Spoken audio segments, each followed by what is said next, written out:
A midnight hush blanketed Pier 7 until the screech of tires shattered the silence. Sage froze, half submerged in the icy black water as headlights flared against the warehouse walls. From her spot just below the wooden dock, she watched a black van skid to a stop near the pier's edge. Two large men stepped out under the dim, orange glow of the lone street lamp.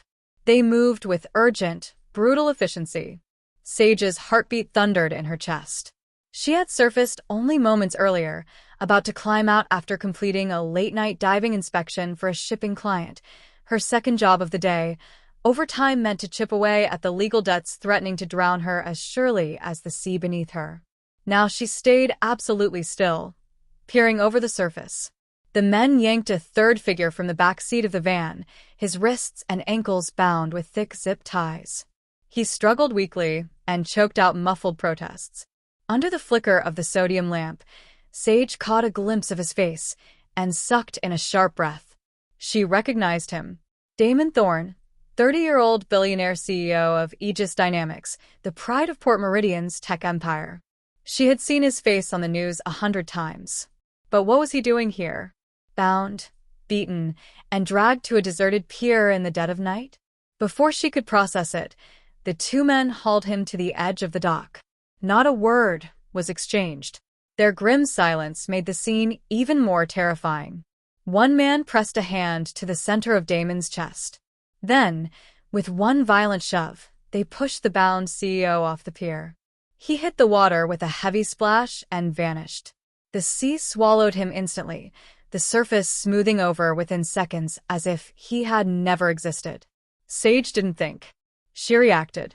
Drawing a deep breath, a diver's instinct, she plunged into the frigid abyss. The cold knifed through her wetsuit, but she kicked downward, eyes straining in the murky black. This was no recreational harbor. It was an industrial port with depths lost to mud and shadow. Her fingers swept through the darkness until they brushed against a sinking body. Damon drifted downward like a lifeless shape swallowed by the deep. Sage grabbed his jacket, the weight threatening to pull her down with him. With her free hand, she reached for the diving knife strapped to her thigh. Her lungs burned, but she slashed at the plastic ties binding his wrists. With frantic strength, she cut them loose, then sliced the restraints around his ankles. Still, Damon wasn't breathing. They were meters below the surface, and his eyes remained closed, a faint trail of bubbles leaking from his lips, his last air escaping. Her mind raced. If she swam up now, he wouldn't survive the ascent. There was no time for standard rescue protocol. So Sage made a desperate choice. She wrapped one arm around his torso, tilted his head back, pressed her lips to his cold, blue-tinged mouth, and forced the remaining air from her own lungs into his. It was not gentle, it was raw, urgent, a fierce demand that he live. Her chest screamed. Dark spots danced at the edges of her vision. Seawater seeped into her mouth, but she didn't let go. For a terrifying moment, nothing happened. Then Damon jerked a reflexive spasm. More bubbles burst from his mouth as his lungs fought against the water. Sage used the last of her willpower to kick upward toward the shadow beneath the pier, a submerged maintenance platform attached to the pylons. They broke the surface into the cramped pocket of air beneath the dock. She heaved Damon onto the slimy wooden pallet floating there. Sage gasped, dragging in a lungful of precious oxygen. Beside her, Damon convulsed, coughing up seawater. He was breathing. Barely, but breathing. Relief hit her so sharply she almost laughed. Above them, the van engine roared to life. Tires screeched, and the sound faded into the night. The attackers had assumed their victim was gone, swallowed by the cold black sea. Sage waited until she was sure they were gone, cradling Damon's trembling form. Only then did she guide him out from under the dock, struggling to keep them both afloat as she swam toward the rusted ladder. At the base of the pier, she checked his face. His eyes were open now, unfocused but alive. He shivered violently, lips pale and blue. Sage squeezed his shoulder. "It's okay. I've got you," she whispered, not knowing if he understood. Somehow, she dragged him up the ladder, one agonizing rung at a time, until they collapsed onto the cold concrete. She stripped off the top half of her wetsuit, wrapping the neoprene around his shoulders as a makeshift cover. Damon wheezed, coughing more water. Sage's hands trembled as she brushed the soaked hair from his forehead. He was alive. That was all that mattered. Practical urgency surged back. She fumbled for her phone, fingers numb. "I'm calling an ambulance," she panted, dialing with shaking hands. No cops," Damon rasped suddenly. Despite his weakness, he grabbed her wrist with startling strength. Water dripped from his sleeve as he fixed her with wide, panicked eyes. "Don't call the police. Please." Sage froze. "You need help," she began, but he cut her off, terror cracking his voice. "They were my own men," he choked. "My security. They did this. He controls everything." He coughed hard, struggling to get out the words. "If you call them, we're both dead." His plea hung heavy in the freezing night air. Against every instinct and every bit of protocol she knew, Era lowered the phone. Damon needed a hospital, police protection, something. But the fear in his eyes was unmistakable and painfully familiar. In that desperate gaze, Era didn't see a billionaire CEO. She saw herself. For one shattering heartbeat, she was pulled back 5 years, to another storm-battered dock, the taste of salt and grief raw in her mouth, watching rescuers pull her father's lifeless body from the sea. Her father, a seasoned fisherman, had trusted his business partner like a brother. That brother, Silas, had betrayed him. He sabotaged their boat, the Albatross, to steal a lucrative fishing license and collect the insurance payout. Her father had drowned in cold gray waves because of another man's greed. Era had spent every penny she had on lawyers to prove Silas's guilt. But without hard evidence, he walked free. She was left drowning in debt and grief, crushed under the weight of a story no one believed. And now here she was, kneeling beside another man nearly drowned by betrayal. Damon's eyes, wide, vulnerable, shaken, mirrored the same terror she had once carried. Era exhaled shakily and ended the emergency call before it connected. "All right," she murmured. "No police. Not yet." Relief washed over Damon, his grip loosening as he slumped back onto the dock, shivering uncontrollably. "We need to get you out of sight," Era decided. The docks were silent now, but her instincts screamed danger. If his own men had done this, they could return or send someone else. "Can you stand?" He nodded weakly. Era hauled him onto his feet, looping his arm over her shoulders. He leaned heavily against her as they moved toward her battered pickup parked in the shadows. She bundled him into the passenger seat, wrapped him in an old blanket, and sped through the empty streets, checking her mirrors for any sign of pursuit. There was none. Her destination was a cramped studio apartment above a boat repair shop by the harbor. She got Damon up the narrow stairs with sheer determination and helped him onto her sagging couch. The room was dim and cluttered, shelves crammed with diving manuals, equipment, case files, and unopened bills. The air smelled faintly of salt, metal, and engine oil. Era grabbed towels and worked quickly. Damon's teeth chattered as she rubbed warmth back into his arms. She handed him an oversized sweatshirt and drawstring sweatpants, her own, but at least they were dry. They hung loose on him, but he managed a muttered thank you as he pulled them on. She filled a mug with hot water and pressed it into his trembling hands. Only once he was dry and propped up against a cushion did she allow her breath to steady. She dropped into the chair opposite him, watching carefully as color returned to his face. Several minutes of heavy silence passed. Finally, Damon spoke. "You saved my life."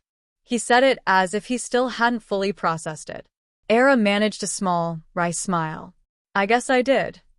The reality was sinking in for her too. Hours ago, she had been finishing a routine dive job. Now she was hiding a half-drowned CEO in her apartment. "They would have killed me," Damon whispered, staring into the steaming mug. "I'd be dead if not for you." Era leaned forward. "Who were those men? You said they were your own security." His jaw tightened. "Not all of them. Just the ones under his payroll." "Whose?" Damon met her eyes, fear flickering with something harder, determination. "I need to call someone I trust," he said. "May I use your phone?" She handed it over. Damon dialed a number from memory. As it rang, he explained, "My lawyer." "Well, the consultant. Cybersecurity. He's the only person who might be able to help."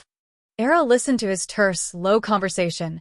Phrases like "lock down everything," "I'm safe for now," and "we have a situation" drifted through the air. When he hung up, he sagged back against the couch, exhausted but resolute. "You deserve to know what's going on," he said quietly. And so he told her. The man behind his near murder was Julian Corvus, chairman of Aegis Dynamics, and Damon's trusted friend of 20 years. A mentor. A partner. Someone he had built the company with. But beneath that friendship had festered jealousy and greed. Julian orchestrated a hostile takeover from inside, Damon said, bitterness cutting through his fatigue. Aegis Dynamics was on the verge of a breakthrough. Project Chimera, an advanced AI capable of simulating pharmaceutical drug trials virtually. It could revolutionize medicine, compressing years of research into weeks. In the wrong hands, it was worth billions and limitless power. "Chimera is everything," Damon continued. "And Julian wants it all." Era didn't know much about biotech or AI. But Betrayal? She understood that better than anyone. He couldn't just steal the data quietly, Damon said. "Chimera is locked behind encryptions and failsafes only I can access." He swallowed hard. So, instead, he decided to eliminate me. Julian's plan was simple. Remove the obstacle. With Damon dead, he would gain total control of the company and the priceless innovation.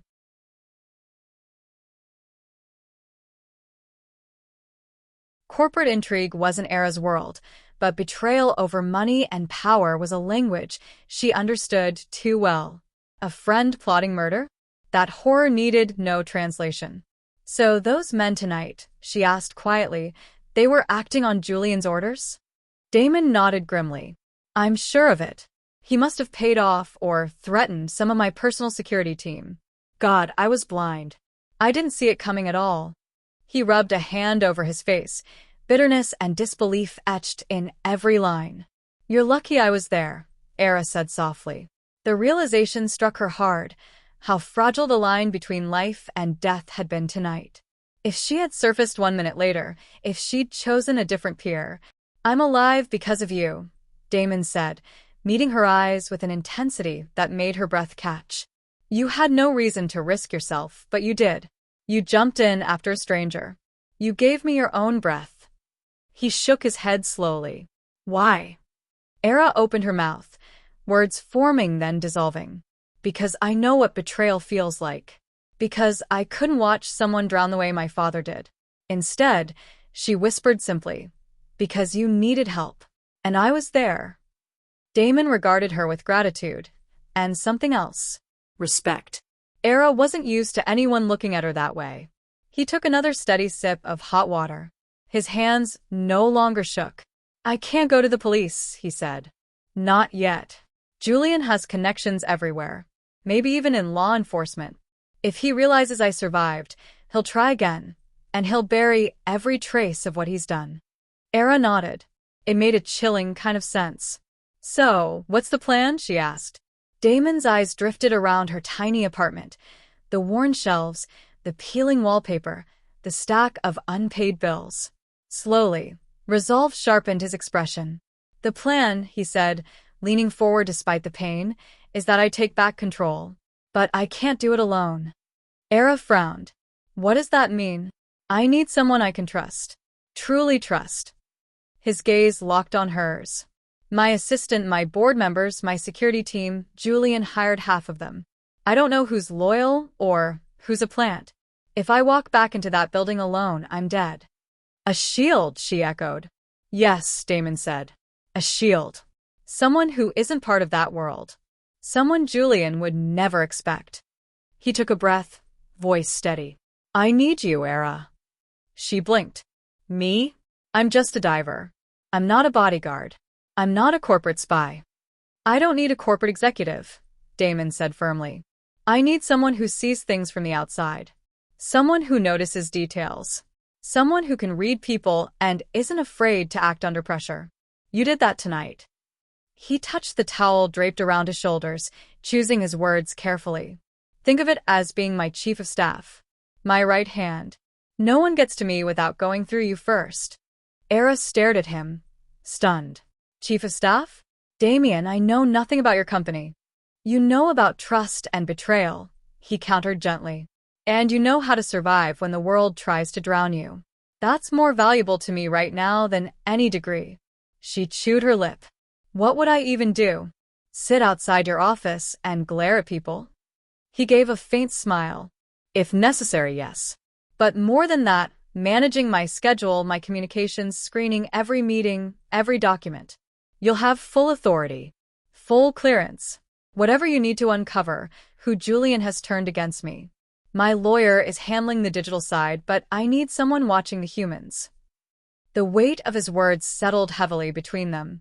Why would Julian or anyone at your company listen to me? Era asked quietly. I'm nobody to them. They don't need to know how we met, Damon said. I'll announce that I headhunted you for a high-level executive role. In my world, a powerful title opens doors. Trust me, they'll respect you, at least long enough for us to find out who's loyal and who isn't. Era looked around her apartment as if searching for an answer hidden in the clutter. Her eyes landed on the stack of case files, legal documents, private investigator reports, bills, 5 long years of fighting a losing battle to expose the man who murdered her father. Here, suddenly, was an unexpected chance. Damian Thorne had been betrayed just like her father. And if she helped him survive, helped him reclaim his company, maybe he could help her finally get justice. More than that, she believed him, believed in him. Beneath the hurt and fear, Damon was trying to do the right thing. She could hear it in his voice. Era stood slowly and walked to her desk. She rested a hand on the pile of papers, feeling the weight of all her failures and all her hope. Then she turned back to Damon, a man who, hours earlier, had been a stranger drowning in darkness. Now he was offering her a purpose. Her decision crystallized. Okay, Damian, she said quietly, meeting his gaze firmly. I'll do it. I'll help you. A long breath escaped him. Pure relief. Thank you, he whispered. You won't regret it. Era managed a tired but genuine smile. Let's hope not. And in that cramped apartment, under flickering fluorescent lights and surrounded by clutter and quiet resolve, an unlikely alliance was forged, one built not on titles or power, but on shared wounds and a hunger for truth. Sage, the diver who had saved a drowning CEO, was about to step into the fiercest fight of her life. And Damian Thorne, betrayed and nearly murdered by a friend, had just found an ally in the most unexpected person. Together, they prepared to face the deep waters ahead. Stepping through the glass doors of Aegis Dynamics headquarters the next morning, Era felt as if she had entered a different world. The lobby rose like a cathedral of steel and light, marble floors gleaming under modern sculptures, walls lined with digital displays of double helix designs and biotech breakthroughs. Employees in sharp business attire moved with practiced efficiency, their polished shoes echoing across the tiles. Era had traded her wetsuit and worn jeans for a navy pantsuit borrowed from one of Damian's trusted staff. Still, she felt the weight of every stare. News of her sudden appointment as chief of staff had spread like wildfire. To the hundreds of Aegis employees who had no idea what happened at Pier 7, she was an outsider who appeared out of nowhere at the CEO's side. As she crossed the lobby, conversations hushed. Someone even muttered the word girlfriend, sending heat up her neck, but she kept her chin raised. At the security turnstiles, a guard approached and asked for her ID. She handed him the temporary badge Damian arranged. It bore her name beneath the Aegis logo and the title Chief of Staff in bold engravings. Seeing that title sent a jolt through her, anxiety mixed with purpose. After scanning it, the guard nodded. Welcome, Miss Sage. Minutes later, Era stepped onto the executive floor, escorted by a nervous intern. Sunlight spilled across the carpeted halls through floor-to-ceiling windows overlooking Port Meridian's harbor. A pang of longing tugged at her. The world she knew, the water, felt far away. Right this way, the intern said, stopping before a set of mahogany double doors. Frosted panels beside them displayed Damon's name and title. His office. Before she could step inside, the intern added, "Mr. Corvus would like a word with you, Miss Sage. He's waiting in there." Era's pulse quickened. Of course Julian would want to size her up immediately. Inside, the office was expansive and bright. A wall of windows displayed the skyline and glittering harbor. Julian Corvus turned as she entered, greeting her with a broad smile as he stepped forward to shake her hand. He was tall, in his early 40s, silver at his temples, dressed in a charcoal suit that radiated confidence and charm. Era forced a polite smile and shook his hand. His grip was firm, friendly, but the slight narrowing of his eyes revealed something sharper beneath the facade. "Chief of Staff," he said lightly as they Saturday, "a surprise this morning." Damian hadn't mentioned he was looking for one. "It all happened quickly," Era replied. "He needed someone to help coordinate things." Julian nodded, expression warm but calculating. He's lucky to have found someone on such short notice. "What line of work were you in before this?" "Maritime maintenance and safety. Contract work." "Fascinating," he said with a polite smile. "Quite a leap from the deep sea to the boardroom." "A quick learner," she said calmly. "I'm here to streamline communication and watch operational details." A noble support role. Julian's tone was smooth, too smooth. "If you need anything, my door is open." "Thank you, Mr. Corvus." He stood, signaling the end. "Tell Damian we look forward to his return." As Era left, she could feel his eyes on her like a predator assessing unusual prey.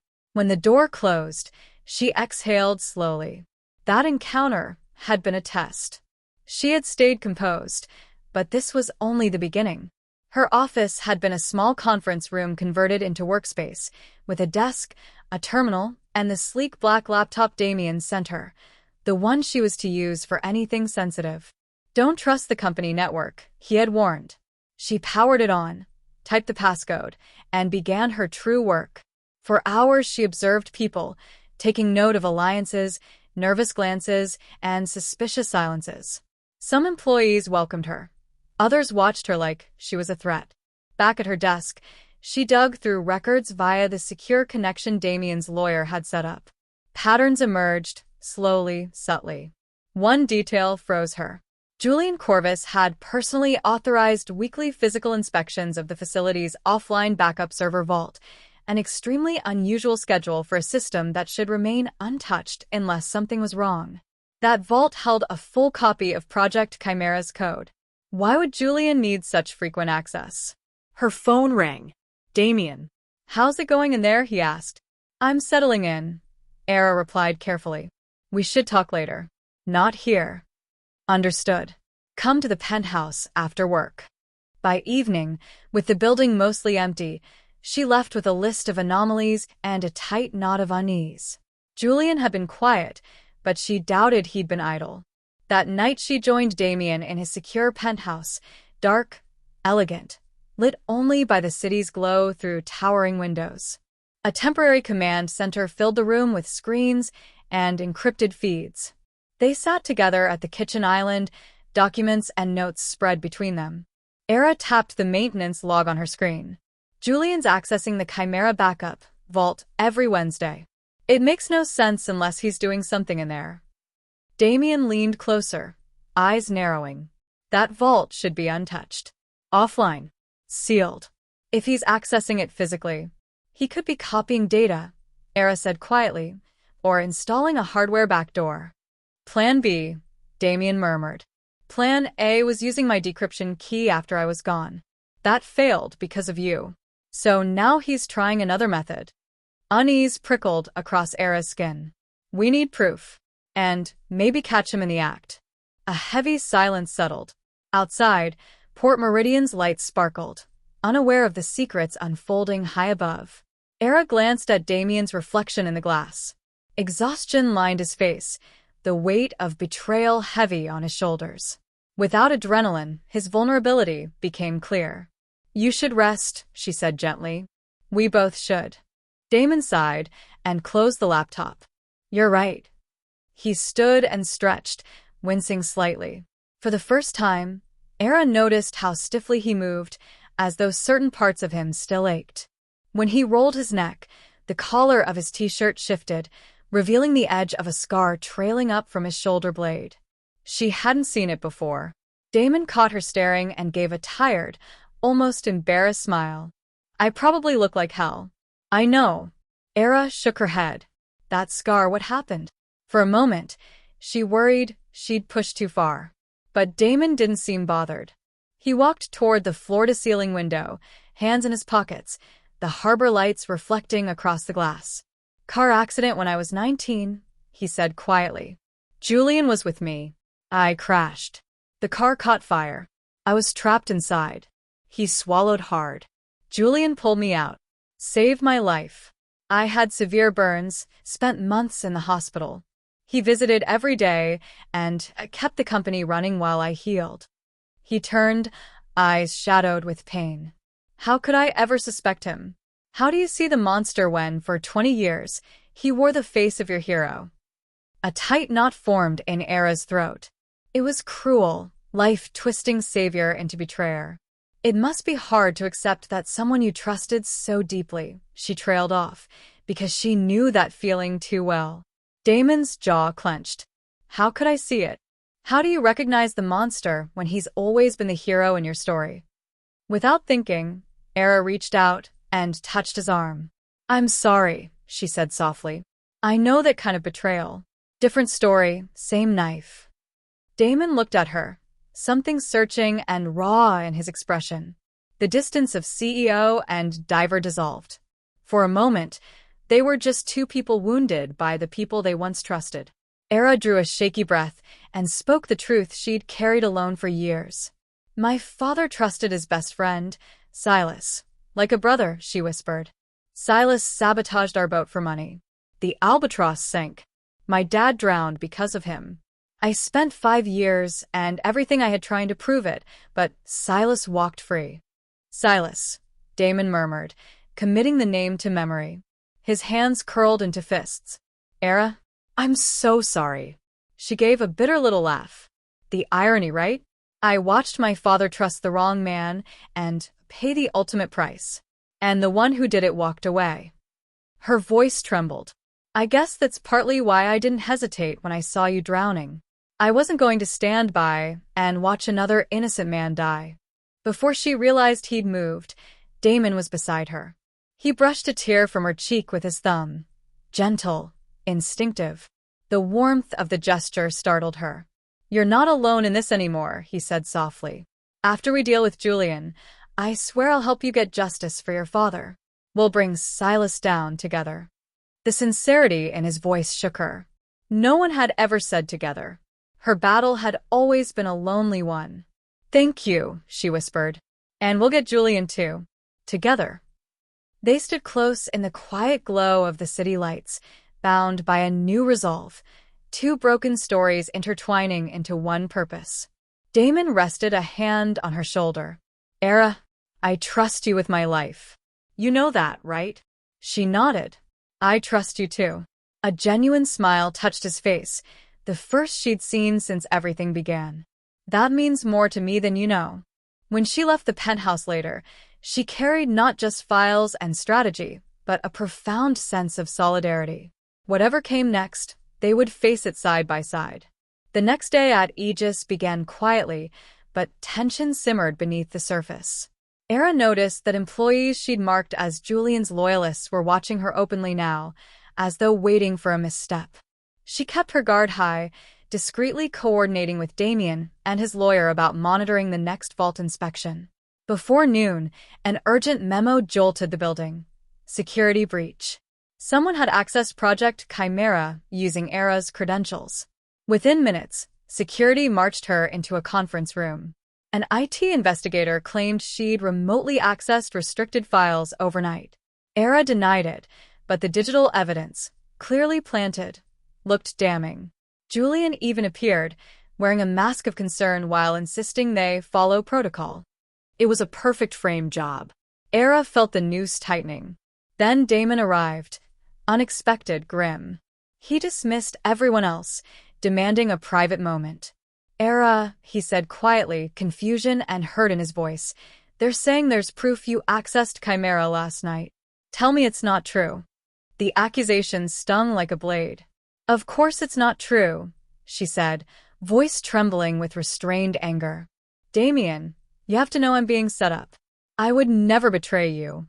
He raked a hand through his hair. Julian implied, maybe you were working for someone else. That the timing was too perfect. That you might be a spy. Her eyes flashed with fury and disbelief. You don't actually believe that. I don't want to, he said, voice raw. God, after everything, I didn't know what to think. They blindsided me an hour ago. Julian has the board in a panic, demanding I suspend you. Maybe even press charges. Era swallowed hard. If Julian succeeded, she'd be destroyed. Career, credibility, freedom, all gone. We have to fight back carefully, Damon continued. Officially, I'm putting you on leave.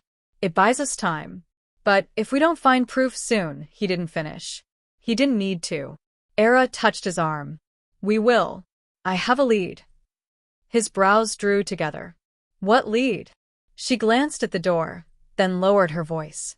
Last night, I pulled a fragment of an encrypted email from Julian's server, through that back door your lawyer built. It mentions a transfer at Pier 7. Tonight. Midnight. Damon's eyes widened. Pier 7? That's where they tried to kill you, Era finished. It could be a handoff, a buyer meeting, or Chimera-related. I don't know, but it's something. And I doubt Julian knows I saw it. She took a breath. I want to go there. No, the refusal was immediate, fierce. It's too dangerous. It might be a trap. It is a trap, she said evenly. But I'm not letting him destroy me with lies. If I don't fight back, he wins. Era. She met his eyes, unflinching. If I go alone, Julian may show his hand. If you go, he'll be too careful. This is our best chance. Damon looked torn apart inside. He reached for her hand, gripping it tightly. I hate this, he whispered. Promise me you'll be careful. The second something feels wrong, run. Don't play hero. Don't take risks you don't have to. She squeezed his hand. You're the hero here, not me, she whispered. He gave a strained smile, but she could feel how heavy the moment was. I promise I'll be careful, she said, though even she knew the night ahead held no certainty. But we're out of time. Tonight might be our only chance. Damon pulled her into a quick, fierce embrace that caught her breath. Come back safe, he murmured into her hair. Era's heart pounded, but she forced a small, confident smile. I will. That night, Era returned to Pier 7 alone. The harbor was silent under a thin sliver of moon. The water was black and still, like a mirror stretched across the night. The abandoned pier, rusting fences, broken boards, and faded warning signs felt like the remains of some forgotten world. She slipped through a gap in the chain-link fence. Her small flashlight cast a narrow beam on rotten boards and tangled nets. The air smelled of salt and engine oil. Footsteps light but steady. She moved through the shadows. Then she froze. Up ahead, behind an old shipping container, burned the faint orange glow of a cigarette. Someone was here. Era ducked behind a concrete pillar, heart pounding. She had no real weapons, just a pocket knife in her boot. If Julian's men were waiting, she'd have to rely on skill and luck. A figure stepped into the open. Julian Corvus. Moonlight glinted off his polished shoes as he crushed the cigarette under his heel. He checked his watch and stared out at the dark water. Waiting. For who? Era crept closer, sliding behind piles of old fishing nets and rusted scrap metal. If she could get proof, anything, she could clear her name. But something felt wrong. Too quiet. Too easy. Maybe he knew she was coming. She had one brief chance to turn back. Then strong arms clamped around her from behind. A hand sealed over her mouth before she could scream. Another pair of hands pinned her wrists. Her phone slipped from her hand and skidded into the shadows. Julian turned, a slow smile spreading across his face. Right on time. The goons dragged her into the open. One pulled out a thick coil of rope. They shoved her onto an old chair and wound the rope brutally tight around her chest and arms, binding her to the chair and to a steel mooring bollard beside it. Julian crouched in front of her, face almost gentle, but his eyes were ice. "You should have stayed out of this," he murmured. "Whatever hero story Damian fed you, it was never going to end the way you imagined." Era glared. "And throwing people into the ocean was part of your plan?" He sighed as if bored with her courage, then straightened. "Search her for the key." They tore through her pockets, but found nothing. Julian's jaw ticked. "No matter. I'll get it another way." He picked up her fallen phone, tapped a few buttons, and lifted it to his ear. "Damian. Good evening." Era's blood went cold. She tried to scream, "Damian, don't," but a goon's hand silenced her. Julian continued, voice dripping false regret. "It seems your trust in Miss Sage was misplaced." "Yes, she's here with me at Pier 7. Damian's voice exploded from the phone, furious, frantic. "If you've hurt her..." Julian smiled. "That depends entirely on you. Bring me the Chimera key. Alone. You have 1 hour." He yanked the goon's hand off Era's mouth and held the phone near her face. "Era?" Damian's voice was raw with panic. "I'm okay," she managed through shaking breath. "Don't come. It's a trap." A brutal crack cut her off as Julian struck her across the face with the phone. Pain detonated through her cheek. Blood filled her mouth. Damian roared on the other end. 1 hour, Damian," Julian said coldly. "Or I send your little diver back to the bottom of the bay. And this time, no one will save her." He hung up. The goons retied the rope, securing it tightly to the heavy iron bollard. Even if she got free, she'd still be chained to the pier. Julian stepped away to prepare. One man checked a pistol. Another paced the edge of the pier. Era forced her breath to steady. She scanned the pier. Old crane. Cargo net overhead. Chains. Broken wood. Rust. Salt. And the rope binding her. The rope stretched over a sharp, splintered edge of the bollard. Julian's mistake. He tied a diver with a maritime rope in a maritime setting. She began to rub the rope against the jagged wood. Slow. Imperceptible. Only when the men weren't looking. Each tiny movement frayed a few strands. Her skin burned. Sweat dripped down her neck despite the cold. Her father's words whispered in her memory. "Every knot has a weakness. Find it, and you can free yourself." A few more strands snapped. Almost free. Then headlights flashed in the distance. Tires crunched on gravel. Julian snapped his head up. Positions. Era's pulse hammered. Damon was here. She prayed he wasn't walking into his own death. He stepped onto the pier, dressed in black, carrying a small metal briefcase. His expression was carved from stone, but she saw the flicker of horror in his eyes when he saw her bruised, tied, and bleeding. "Julian," Damian shouted. "Let her go. This is between us." Julian stepped into the floodlight, gun raised. "Oh, Damian, this has always been between us." His old resentment boiled to the surface. "Do you know," Julian hissed, "that after your car accident, I hesitated before pulling you out? Just for a second, I wondered if the world might be better without you overshadowing me." Damon's voice was low and pained. "And yet you still saved me. I trusted you." "That was your mistake," Julian snarled. Damian lifted the briefcase. "The Chimera key. It's all here." He set it down and nudged it forward. One goon grabbed it, opened it, and revealed the gleaming USB key. Julian's smile twisted in triumph. "And now that I no longer need her," he turned the gun toward Era. Time froze. At that exact instant, the last strand of rope snapped. Era launched herself sideways off the chair.